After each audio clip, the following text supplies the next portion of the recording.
காதுக்குள்ளே இருக்கிற டஸ்ட்டை க்ளீன் பண்ணுறதுக்கு நம்ம வாங்குற காட்டன் ஸ்வாபோட அவுட்டர் கவரில் do not insert into the ear கெனால்னு ஏன் கொடுத்துருக்காங்க தெரிஞ்சுக்கலாமா?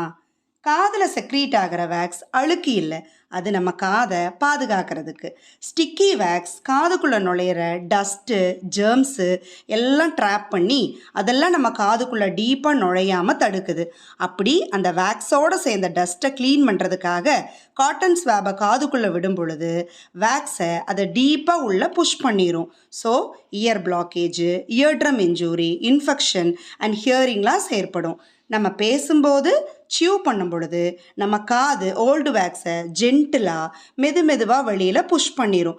அப்படி வெளியில் வர வேக்ஸை மட்டும் சாஃப்ட் கிளாத் மூலமாக நம்ம க்ளீன் பண்ணிக்கலாம். Hair pin, safety pin, match stick, key, பேர்டோட ஃபெதர்ஸ்னு எதையும் காதுக்குள்ளே விடவே கூடாது. காட்டன் ஸ்வாப் யூஸ் பண்ணி அவுட்டர் இயரில் இருக்கிற டஸ்ட்டை க்ளீன் பண்ணிக்கலாம்.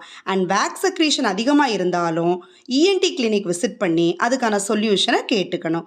ஃபைனலி காதுக்குள்ளே தண்ணி போயிடுச்சுன்னா தலையை ஒரு பக்கமாக டில்ட் பண்ணோன்னா காதில் இருக்கிற தண்ணி கிராவிட்டினால் நேச்சுரலாக ட்ரெயின் அவுட் ஆயிரும்.